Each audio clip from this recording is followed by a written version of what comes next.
सांसद धर्मवीर सिंह ने की सुप्रीम कोर्ट के आदेश की अनदेखी, गाड़ी पर लगाई लाल बत्ती, पूछने पर किया साफ इनकार। हरियाणा के पुलिस संगठन ने की पंजाब की तर्ज पर वेतनमान की मांग, बीजेपी सरकार को कहा पूरा करो चुनावी वादा। झज्जर में लगा स्वच्छता अभियान पर ग्रहण, गंदगी का लगा अंबार, सरकारी वादों की खुली पोल।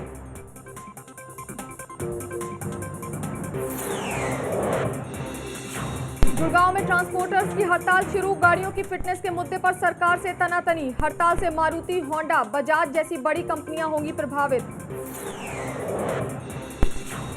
पंचकुला में बीएड की 2 छात्राओं का शव हॉस्टल के कमरे में पंखे से लटका मिला, पुलिस ने शुरू की जांच।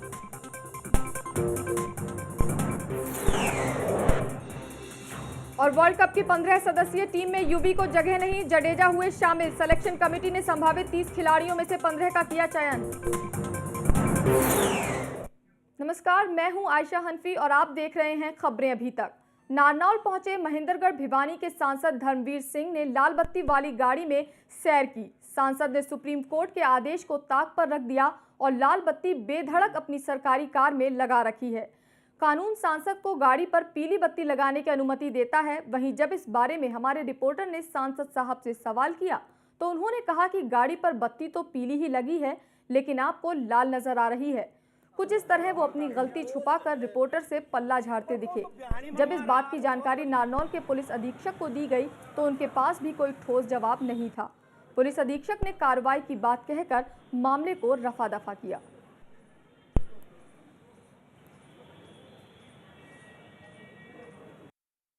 वैसे तो हम बत्ती कौन सी नहीं लगाते। नहीं, आपकी गाड़ी पे रेड लाइट लगी हुई है सर। हो सकता है आपने पीली को लाल नजर आ गई होगी क्या? नहीं सर, रेड लाइट लगी है सर, पीली नहीं लगी हुई है सर। आपने देख लिया होगा, है तो पीली, आपने लाल आ गई। जो भी गवर्नमेंट का प्रावधान है, जो भी नियम है ना, उसके मुताबिक होनी चाहिए बत्ती। तो गाड़ी पर जो भी चाहे भी सांसद हो, चाहे कोई विधायक हो या भी कोई ऑफिसर हो, जो नियम के अनुसार होनी चाहिए। अगर वो बत्ती उन पे है तो अभी मैंने देखी नहीं है उसको, तो उनको बताया जाए इस बात। उधर हरियाणा का पुलिस संगठन पंजाब पुलिस की तर्ज पर वेतन की मांग कर रहा है। पेंशन भी बढ़ाने की मांग की जा रही है। बीजेपी सरकार ने इस वेतनमान को लागू करने का वादा चुनाव से पहले किया था और अब पुलिस संगठन बीजेपी सरकार से इस वादे को पूरा करने की मांग कर रहा है। साथ ही पुलिस विभाग में भ्रष्टाचार हटाने की भी मांग की गई है। इस बाबत मुख्यमंत्री को पत्र लिखा गया है और उनसे मिलने का वक्त मांगा गया है।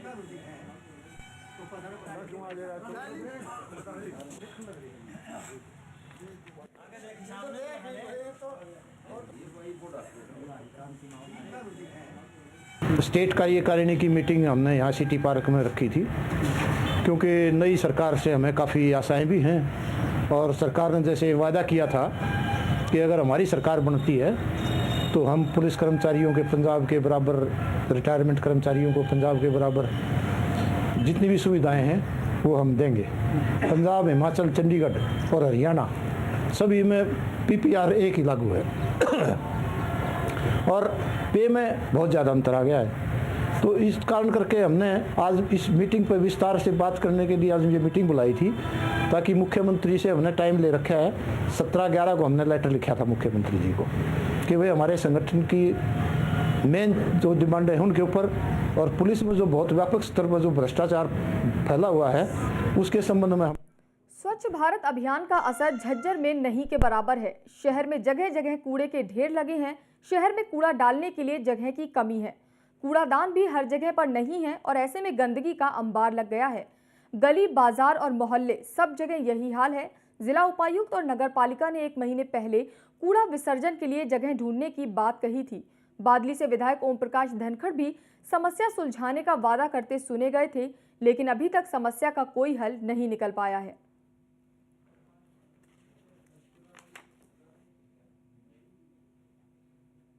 ये कर रखा है, लेकिन अभी ग्रांट अवेलेबल नहीं है। हो सकता है जल्दी ही आ जाए। गवर्नमेंट ने भी मांग रखा है, बस आते ही स्थान भी निर्धारित किए जाएंगे हर एक जगह।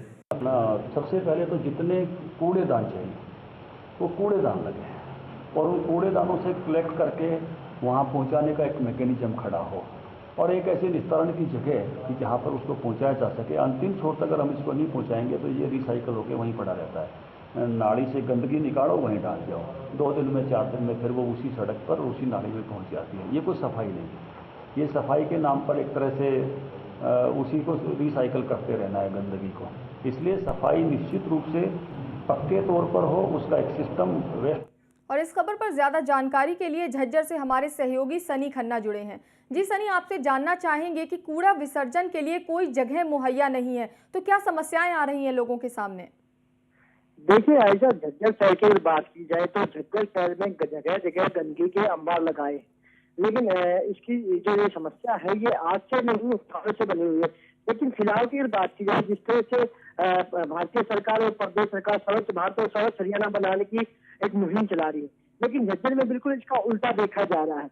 हालांकि जिला प्रशासन और स्वयं जो कृषि मंत्री हैं, जो बावली हल्के से विधायक है ओम प्रकाश धनखड़ जी, उन्होंने भी कोई महीना पहले दावा किया था कि जो भी झज्जर में जो जगह जगह कूड़े के अंबार लगे हैं उनके लिए एक निर्धारित स्थान बनाया जाएगा।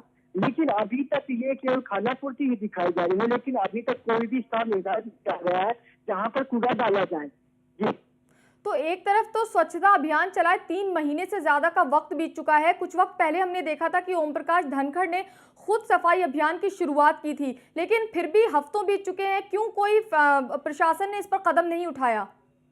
बिल्कुल ऐसा आपने बिल्कुल सही कहा है, क्योंकि जब नरेंद्र मोदी जी जो भारत के प्रधानमंत्री है उन्होंने स्वच्छ भारत का एक मुहिम चलाई थी, उसी की तरह पर जो प्रदेश सरकार है उन्होंने भी स्वच्छ हरियाणा बनाने की बात रखी थी। लेकिन कहीं ना कहीं ये कहा जाता है कि केवल खाना पूर्ति मात्र ही वो अभियान रहा, खासकर झज्जर शहर की बात की जाए। ओम प्रकाश धनखड़ ने भी खुद 1-2 बार जरूर शहर में सफाई चलाई, लेकिन ऐसा एक बात कहना चाहूंगा क्योंकि वो सफाई केवल पक्षपात थी, क्योंकि जिस तरह से देखा जाए तो शहर में गंदगी के अंबार लगे हैं और एक जगह निर्धारित नहीं है जहाँ पर कूड़ा डाला जाए, तो कहा जा सकता है कि आखिर कैसे स्वच्छ हरियाणा बन सकेगा। और ये केवल मैं नहीं कह रहा, झज्जर शहर के लोगों की बात की जाए तो उनके मन में भी ये कहीं ना कहीं सवाल बना हुआ है कि आखिर कैसे स्वच्छ हरियाणा बन पाएगा। जी, तो वहां के प्रशासन का क्या कहना है? क्यों इस समस्या का समाधान नहीं हो पा रहा है? लोगों को इतनी परेशानियां हो रही हैं, कब तक होगा? क्या कुछ कहना है वहां के प्रशासन का?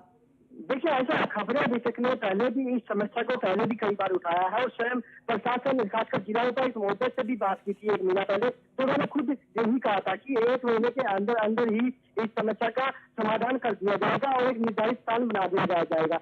लेकिन हमारी जैसे ही आज जिला उपायुक्त महोदय से बात हुई तो आज भी उनके पास केवल वही बयान है कि जल्द ही इस समस्या का समाधान कर दिया जाएगा। लेकिन लोगों के मन में जो एक बात है, जो सवाल है, यही बार बार उठके आ रहा है कि आखिर कब हरियाणा स्वच्छ बन पाएगा। जी, तो वजह क्या है? क्यों जो है उन्हें कूड़ा डालने के लिए कोई निश्चित स्थान नहीं मिल पा रहा है? क्या जगह की कमी है या कोई और वजह है या फिर सिर्फ लापरवाही की वजह है? देखिए ऐसा अब तक का देखा जाए तो केवल मैं बिल्कुल कहना चाहूंगा कि अब तक केवल लापरवाही सामने आ रही है। हालांकि जिला प्रशासन ने जब खबरें दी तो पहली बार ये खबर चली थी, उसके बाद ही उन्होंने स्वयं बताया था कि वो जल्द ही समस्या का समाधान करेंगे। लेकिन जब हमने बार बार इस खबर को उठाने के बावजूद भी अब जिला उपायुक्त महोदय ने खुद कहा है कि वो स्थान निर्धारित कर लेंगे। और केवल जिला उपायुक्त ने नहीं ऐसा जो कृषि मंत्री ओम प्रकाश धनखड़ है उन्होंने भी दावा किया कि बहुत जल्द ही इस समस्या का समाधान कर दिया जाएगा। बहुत बहुत शुक्रिया सनी इस तमाम जानकारी के लिए। तो झज्जर में स्वच्छ भारत अभियान का असर देखने को नहीं मिल रहा है। जगह जगह कूड़े के ढेर लगे हुए हैं, जिससे वहां रहने वाले बाशिंदों को तमाम परेशानियों का सामना करना पड़ रहा है।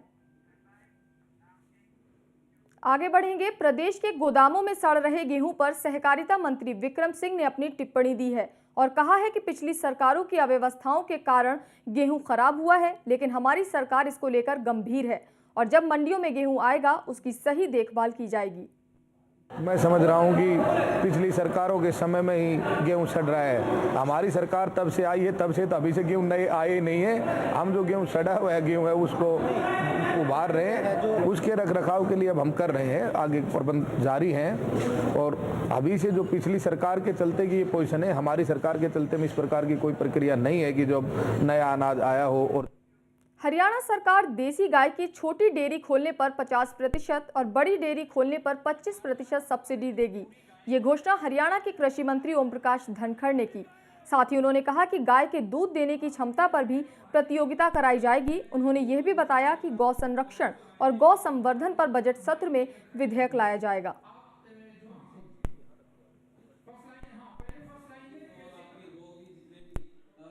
जो भी डेयरियाँ बनेंगी, जो छोटी डेयरी बनेंगी, जो घरों में बनती है, जिसमें थोड़े पशु होते हैं, उनकी गाय कोई खरीदेगा तो उसको 50% अनुदान देंगे उसकी कीमत पर। जैसे 40,000 रुपये की अगर गाय है तो 20,000 रुपया सहयोग सरकार देगी।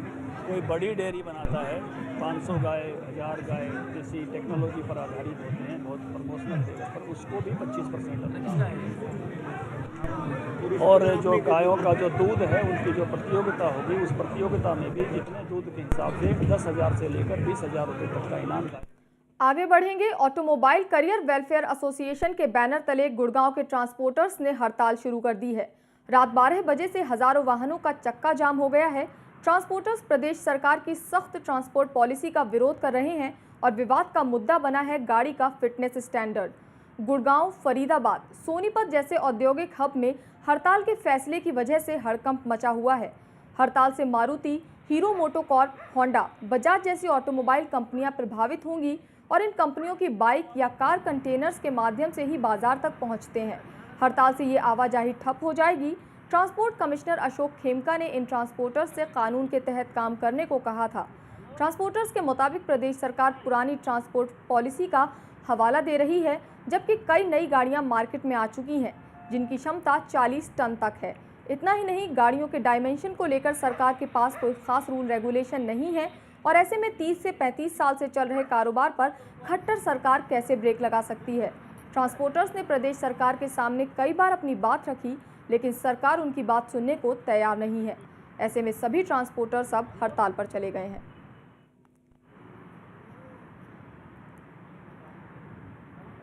बगैर फिटनेस की गाड़ियाँ रोड पे नहीं चला सकते, अनलीगल हैं। मालिक उसके अंदर, किसी भी मालिक को कोई भी यदि हादसा होता है तो वो प्रॉपर तरीके से मालिक के ऊपर आता है। सारी की सारी गाड़ियाँ आज जो खड़ी हैं वो बगैर फिटनेस के खड़ी हैं और जब तक ये सरकार इस बात को मान नहीं लेती कि भाई आप लोगों को टाइम देंगे और आपकी गाड़ियों की फिटनेस होगी, तब तक ये गाड़ियाँ यहीं खड़ी हैं। जब तक प्रॉपर तरीके से हमारी गाड़ियों की फिटनेस नहीं की जाती, हम लोग बैठे हैं आराम से, इसमें कोई वो नहीं। हरियाणा में अवैध माइनिंग का धंधा थमने का नाम नहीं ले रहा है। इस पर लगाम लगाने के लिए यमुनानगर के माइनिंग जोन में पुलिस ने देर रात छापा मारकर 22 ट्रकों को कब्जे में ले लिया। इन ट्रकों पर रेत और बजरी को भर ले जाया जा रहा था। ये ट्रक बल्ले वाला जोन से होते हुए मुख्य सड़कों की ओर जा रहे थे। हालांकि पुलिस की रेड की भनक लगते ही सैकड़ों ट्रक रास्ते में ही रुक गए, लेकिन इसके बावजूद पुलिस ने 22 ट्रकों को अपने कब्जे में कर लिया और कार्रवाई शुरू कर दी है। सुप्रीम कोर्ट के आदेश के बावजूद प्रदेश में अवैध माइनिंग धड़ल्ले से चल रही है।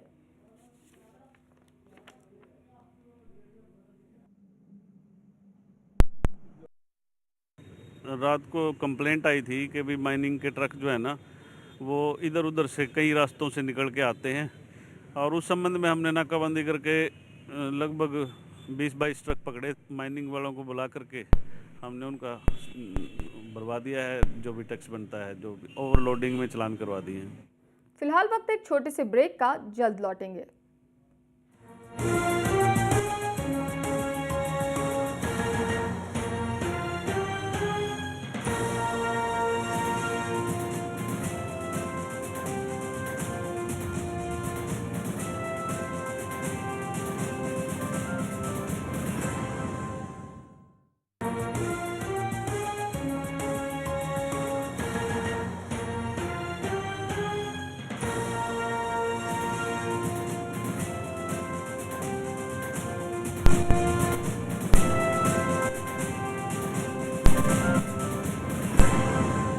ब्रेक के बाद स्वागत है आपका। आगे बढ़ेंगे। गोहाना पुलिस ने ऑटो और मैक्सी कैब चालकों पर लगाम कसी है। ठंड में दुर्घटनाओं को रोकने के लिए वाहनों में फॉग लैंप लगाने के निर्देश दिए गए हैं। ओवरलोडिंग करने के लिए मना कर दिया गया है। साथ ही परमिट और लाइसेंस की चेकिंग जारी है। चालकों पर कार्रवाई भी की गई है, चालान काटे गए हैं। पुलिस ने नाकों पर गश्त बढ़ा दी है। इससे सर्दी में दुर्घटनाओं को रोकने में कामयाबी मिल सकती है।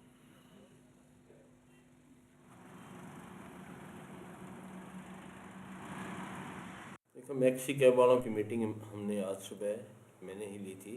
सभी मैक्सी कैब वाले बुलाए थे, उनको हिदायत दी थी कि ओवरलोडिंग सवारी ना बिठाएं और जो गाड़ियाँ होती हैं उसके पीछे भी सवारियाँ खड़ी ना होने दें। अपने रिफ्लेक्टर वगैरह लगाएं गाड़ियों पे और जो गाड़ियाँ हमारी फुहारा चौक पुराना बस स्टैंड के पास भीड़ लगी रहती है, इस प्रकार की कोई भीड़ नहीं लगने देंगे हम। न ज़्यादा गाड़ियाँ खड़ी हैं वहाँ पे, जैसे इनकी जो 9 सीटर पास गाड़ियाँ हैं वो साइड में होकर अपनी सवारी लें, ये नहीं कि एक के पीछे एक। उधर मंगलवार की सुबह पंचकुला के सेक्टर 2 स्थित डाइट हॉस्टल के एक कमरे से 2 छात्राओं के शव मिले हैं। दोनों के शव पंखे से लटक रहे थे। सूचना मिलते ही पुलिस मौके पर पहुंच गई और शवों को कब्जे में लेकर जांच शुरू कर दी है। अभी ये खुलासा नहीं हो पाया है कि उन्होंने आत्महत्या की है या फिर मौत का कुछ और कारण था। फिलहाल कोई सुसाइड नोट भी नहीं मिला है। बिंदु और हिमांद्री करनाल के सालवन गांव की रहने वाली थी। दोनों बीएड की छात्रा थीं और अगस्त में ही उन्होंने कोर्स ज्वाइन किया था।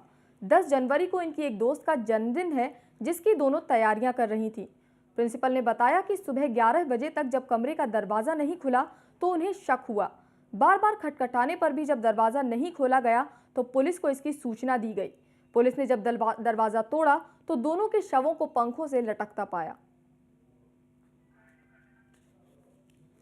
तो आपको बता दें कि पंचकुला के डाइट हॉस्टल में बीएड की 2 छात्राओं ने पंखे से लटककर आत्महत्या की है। फिलहाल अभी कह नहीं सकते कि आत्महत्या है या फिर हत्या की गई है इनकी।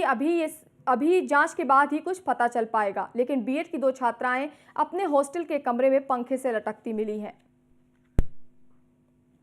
ये 2 लड़कियां हैं, बिंदु और हिमांद्री। 18-19 साल का एज है इनका और ये जेबीटी हॉस्टल है यहाँ सेक्टर 2 में। तो वहाँ ये हॉस्टल में रहती थी और आज सुबह थाने में रिपोर्ट गई। यहाँ के जो अथॉरिटी है उन्होंने इन्फॉर्म किया कि इनका रूम खुल नहीं रहा है और ये सुबह से बाहर आई नहीं है। फिर आके मौके पे जो एसएचओ लोकल हैं, इसको रूम को जब खोला गया तो देखा गया कि दोनों लड़कियों ने सुसाइड कर रखा है। तो ये सिचुएशन है करंटली और बाकी जो यहाँ के अथॉरिटी हैं, जो लोग कल यहाँ हाजिर थे, उनसे पूछताछ की जा रही है। बाकी इनके फैमिली मेम्बर्स भी आ रहे हैं तो उनसे भी पूछताछ की जाएगी। क्या ये 2 गर्ल्स थी, हिमांद्री और बिंदु। सुबह मालूम पड़ा, कल शाम तक तो बच्चे नॉर्मल थे, खेल रहे थे यहाँ पे, मैंने भी देखे हैं। तो मॉर्निंग में उन्होंने डोर नहीं ओपन किया तो नॉक किया काफ़ी, उसके बाद लगा कि कुछ है। ये कहाँ की हैं दोनों? ये करनाल डिस्ट्रिक्ट की हैं, सालवन विलेज है। सिस्टर्स हैं क्या ये? नहीं, सिस्टर्स नहीं, एक विलेज से हैं बस। आगे बढ़ेंगे। सर्दियों के साथ साथ सब्जियों के भाव भी बढ़ रहे हैं। गुड़गांव के बाजारों में सब्जी के दाम आसमान छू रहे हैं। सब्जियों के दाम ने लोगों के किचन का बजट बिगाड़ दिया है। आलू, प्याज, टमाटर के दामों की मार गृहिणियों के पर्स पर पड़ रही है। आलू इन दिनों 20 रुपए प्रति किलो के भाव से बिक रहा है और इसी तरह टमाटर 40 से 50 रुपए और प्याज 25 रुपए किलो के भाव में बिक रहा है। गोभी भी 30 से 40 रुपए और मटर 40 रुपए प्रति किलो के भाव से बिक रही है।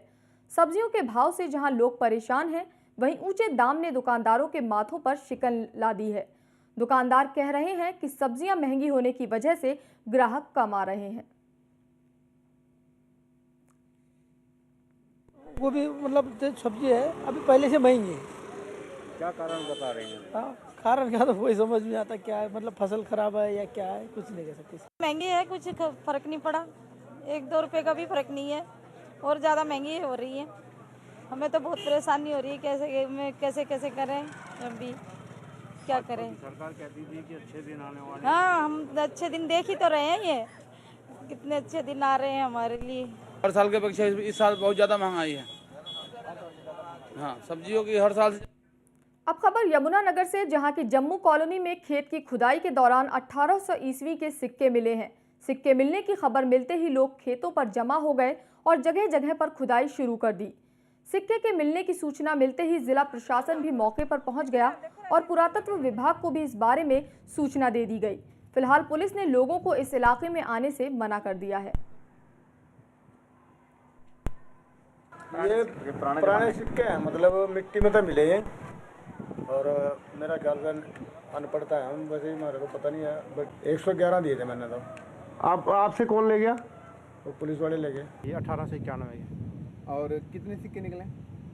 खुदाई तो लोग ही कर ले, बच्चे भी थे, जनानियाँ भी थे, कुछ आदमी भी थे, कुछ पुलिस वाले भी आए थे।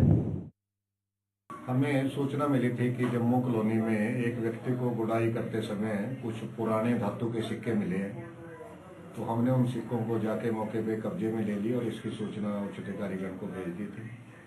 और उसके बाद हमने पुरातन विभाग को इसकी इंफॉर्मेशन दे दी थी। वो आके देखेंगे कि वो किस धातु के हैं और कब के।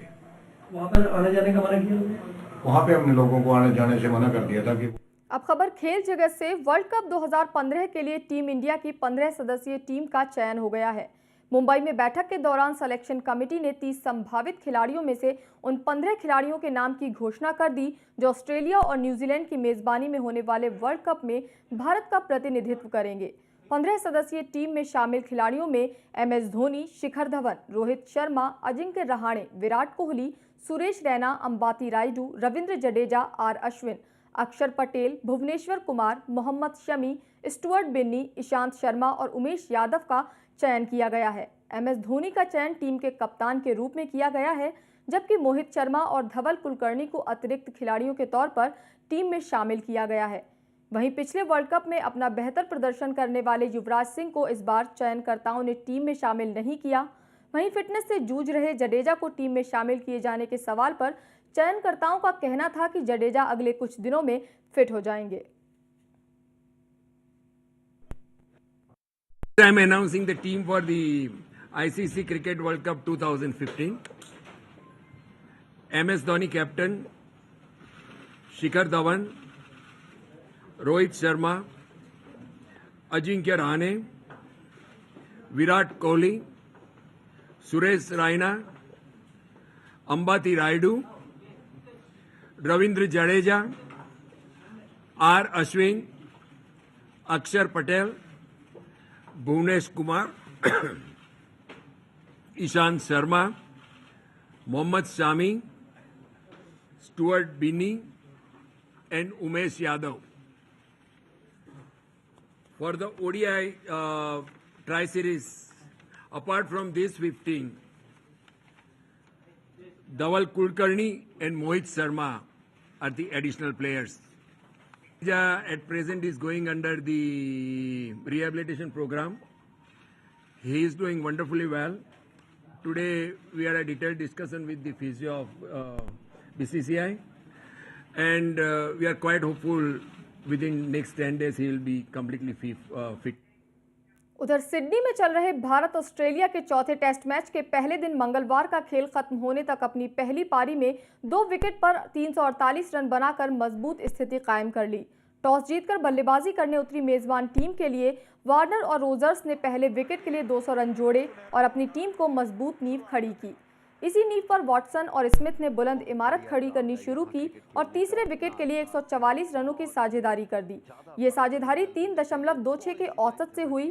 स्मिथ ने 134 गेंदों का सामना कर 10 चौके लगाए, जबकि इस सीरीज में दूसरा अर्धशतक लगाने वाले वॉटसन ने अब तक 132 गेंदों का सामना किया और 6 चौके लगाए।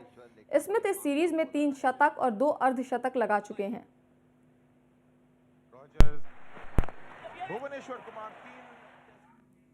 फिलहाल मेरे साथ इस बुलेटिन में इतना ही, लेकिन देश प्रदेश की बाकी खबरों के लिए आप देखते रहिए खबरें अभी तक। नमस्कार।